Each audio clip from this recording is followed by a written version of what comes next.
Ano nga ba ang Epstein Files issue na kumakalat online? At bakit biglang nadadamay ang ilan sa pinakamayayaman at pinakamakapangyarihang tao sa buong mundo? Sa social media ngayon, paulit-ulit mong makikita ang salitang Epstein File.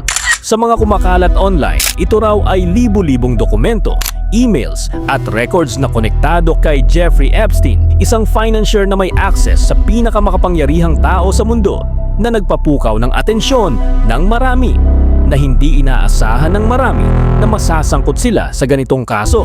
At dahil dito, nagsimulang magtanong ang publiko, ano ba talaga ang itinatago ng mga file na ito? Noong 2019, ayon sa mainstream reports, si Epstein ay inaresto at kinasuhan ng sex trafficking crimes. Pero ayun naman sa mga kumakalat online, hindi raw siya basta kriminal, kundi isang middleman. Isang taong nag-uugnay ng pera, impluwensya at katahimikan.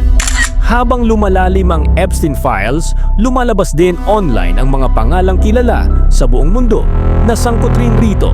Gaya ni Bill Gates, Elon Musk, Donald Trump, Prince Andrew at Richard Branson, Stephen Hawking at marami pang iba na sangkot sa case na ito, mga politiko at royal family. At ayon sa mga kumakalat online, ang tanong ay hindi kung kilala nila si Epstein, kundi kung gaano kalalim ang ugnayan ng mga ito. Isa pang dahilan kung bakit hindi humuhupa ang issue. Nang mamatay si Jeffrey Epstein sa loob ng kulungan, ayon sa official version, ito ay suicide. Pero ayon online, merong dahilan daw si Jeffrey Epstein para magsalita bago siya mamatay.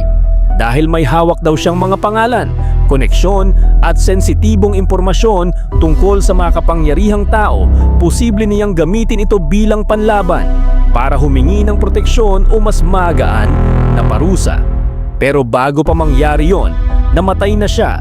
Sa autopsy photos at inconsistencies sa reports, may claims na may gustong patahimikin daw siya.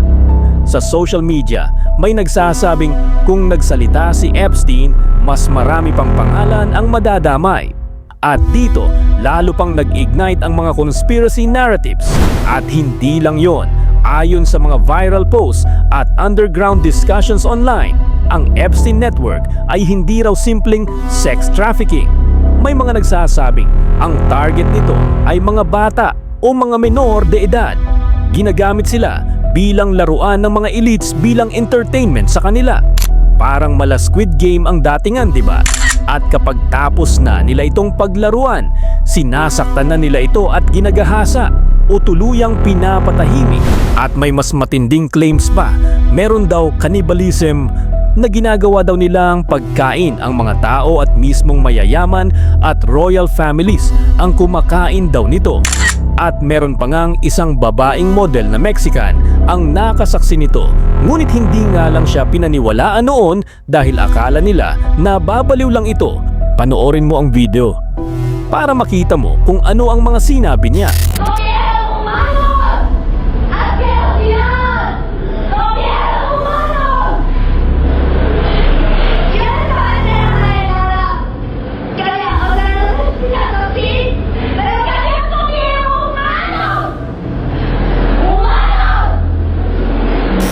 At pagkatapos niyang magsalita about sa mga nakita niya, siya ay inaresto at hindi na muling nakita o hindi na nabalitaan pagtapos niya makulong. At ito ang mga kwentong nagpalala ng galit ng publiko dahil hindi na ito simpleng krimen. Isa na itong sistemang sobrang bulok. Kaya hanggang ngayon, buhay na buhay ang Epstein Files issue online dahil maraming tanong ang walang sagot, maraming pangalan ang binabanggit, pero kulang ang konteksto at maraming naniniwala na ang sistema ay kayang protektahan ang sarili nito sa kadahilanang ang mga gumagawa nito ay mga nasa itaas o mga makapangyarihang tao. Kaya kung ang pera ay kayang baguhin ang kwento, gaano karaming katotohanan pa ang hindi na natin nalalaman at gaanong karaming tao pa ang patuloy nilang naabuso.